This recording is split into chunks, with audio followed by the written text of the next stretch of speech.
Here, Rush Space, Team UFO, always. You already know what time it is. Let's get right into this. I thought I seen Den of Thieves in its entirety, people. Come to find out, I was wrong. Now, when this came out years ago, I was half-ass watching certain movies because I was either editing or, sadly, on my phone. But since now I watched it to give the review or the breakdown, I didn't see this. Oh, no. So the opening scene is crazy. Some real cops and robber type shootout. The cops, they're not even cops, sorry. They're the people that drive them brake trucks with the money in the back. They got caught slipping. Why? Because they wanted something sweet, like an iced coffee and some donuts, right? They come out. His worst nightmare appears in front of him. It is people here to rob the armored truck. So many dead cops got left on the scene. It should have been more cops called onto the scene, people, because they had no chance. So the evildoers get away, and then we wound up at their headquarters. Who falls out the truck? A 50 Cent, your boy Cheddar Bob from 8 Mile, and the skinny-ish Donnie. Yes, O'Shea Jackson. He was actually skinny, and I didn't realize it. That's how, that was my first flag. Like, maybe you didn't see this. Because part 2, O'Shea, is way different from part 1, O'Shea, right? So Donnie had an issue, and he didn't even know he had an issue, people. Donnie worked as a bartender, and, people get drunk, they tend to talk. Some people with valuable talkage get drunk, they tend to talk as well. But Donnie, he was a chess playing bartender.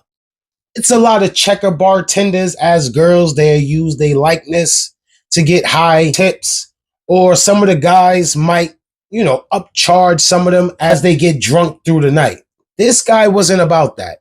So he takes certain information, see if it's valuable, and if it is, he'll transform it into some type of plan. The drunk people are Donnie's way to thrive, especially if you have something valuable. But one night, an officer comes in, he chops it up with Donnie. It's kind of almost close to closing time. Donnie's tired. Donnie is a bartender, so he does make small talk, answers a couple questions. The guy and him, they have a little conversation before it's actually time to close down. Donnie didn't think nothing of it. He's tired. It's a long night. Now Donnie leaves after closing down the bar and gets in his car. Donnie gets rolled on by that same guy he had the last conversation with in the bar and tased. Donnie walks out into a room full of unfamiliar faces and the guy that he had a conversation with at the bar. So he's looking around, not sure, can't hold you. He played it cool, but we'll get to why he plays it so cool in the future. The guy that was talking to him at the bar started to ask him questions. So as the people that's with him, they start to interrogate him. So they're asking him questions. The guy that was just talking to him, his name is Big Nick. Big Nick smacking him around, making him feel littler or less than what he really is. So he starts to ask him questions about some crew that's going around and causing mayhem. Donnie automatically say, I don't know who that is. Big Nick shows him a picture that, yes, he does know who that is. So now Big Nick leans on him a little more, and Donnie starts to feel it. Donnie starts to tell him certain things that he want to know. Big Nick feels he got him. Donnie just want to go home. So he asks Big Nick, why is my pants wet? Everybody starts to laughing. Nick said, you peed yourself. And you have a little winky do for a black man. Instantly, I would have felt like I was raped and I would have wanted more answers. Come to find out, Donnie's not that type of person to crash out. So he's staying cool. He's answering questions. I guess anything to get him out of there. While they're talking back and forth, I'm realizing this guy, Donnie, he's kind of snakish. He's actually telling him everything that they're asking. So he's a snitch. Now I understand what Donnie is. Donnie's a snake. In this movie, he kind of reminded me of Penguin from that TV show, The Penguin. He's very snaky and he'll do anything to get out of a situation. So they let him go and they just keep an eye on him from afar, let him do his deals with whoever he's doing the deal with, so they could get more evidence on this group that they was just asking him about in the hotel. Throughout the movie, truthfully, Big Nick annoyed the shit out of me. I can't even lie. It felt like he was a groupie. He was a stan. It's just like, why are you here every time we're somewhere? Why are you popping up? I know he got to do his job, but he would have irked me. I don't know he's a cop. So he would have irked me to the point that if I lived that type of life, I would have tried to get him expunged. So time goes on. He's still trying to make nice, trying to get into their circle. They keep avoiding him. But he's persistent. So he starts to watch them from afar. He got the rest of his team all on the same job. And these guys mean business as well. I have a question because it's still unclear. But I do want to know if Ray, that's the leader of the evildoers crew, did Ray smash Big Nick's wife? Because he asked a question. He said, how did you get my number? Did you get it from her phone? So I'm not sure if he meant the stripper's number that he messes with, or do he mean his wife? I wasn't sure. That was unclear to me. If y'all know what it is, please put it in the comments because I want to know which one of them kind of sold him out. Big Nick, he was out in them streets. He was for the streets basically, and his wife found out from a little text. A lot of guys get caught up trying to text somebody else, and it goes to their main thing. They get in trouble, but she actually left, people. This man's life fell into the deepest hole, and I felt like him trying to get out of the hole was only going to be able to happen if they bring down these people that's actually robbing these banks or robbing the armored trucks. I feel like it gave him more of a purpose. He had more morale to actually take this crew down because how much anger he was dealing with inside. One of my favorite scenes was like the calm before the storm when everybody was getting ready for them to rob this bank, meaning Big Nick team, they was ready to bust him, and Donnie team getting ready to actually rob this bank. The way the scene was shot, it really felt like some real shit. The loading up on the vests with the extra ammo, the extra magazines, the bombs. I just felt like this was going to be the end of one of the crews, no matter what. So these guys go inside the bank, right?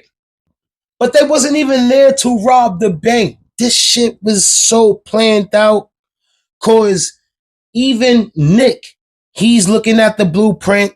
They point out something and they tell him, oh yeah, that entrance of those tunnels is sealed off by cement. A bomb goes off shortly after and they feel like they blew open the vault. So now they back is against the wall, so they really trying to find out what's going on inside there. Nick, I told you he's the number one fan, so he starts to think like them, thinking with the whole criminal. He looks at the manhole, he looks at the building, he looks up, so that's when I'm guessing that he really realized and put two and two together that that bomb might not have been for the votes. It just might have been for the cement that actually was blocking the tunnels. So he rushes inside there. The rest of his crew follows him. Come to find out, everybody's on their knees with a bag over their head, but none of the evildoers is there anymore. Nick starts to think, oh shit, this is for something bigger. He was right. The whole time, they was inside of the place where they burn the money. They count the money. Some money get burnt if it's expired, and some other money gets basically flipped and become clean so it could go back out to the public. They was robbing that place, the place where the armored trucks go in there and get money or bring money from these stores and bring it to that location. That's where they was going, y'all. They was inside there so nonchalant. Your boy Ray and 50 Cent played the shit out of the role. They did their thing. And nobody, I even was looking for something like, oh, if I was working there, I would have knew that something was going down because such and such. No, they played that shit so smooth. You had to give them kudos. Yes, you had to give them kudos. So they leave the place. Yes, they leave. They get out. Money in the car. They ready to get it moving, right? Nick is on their ass.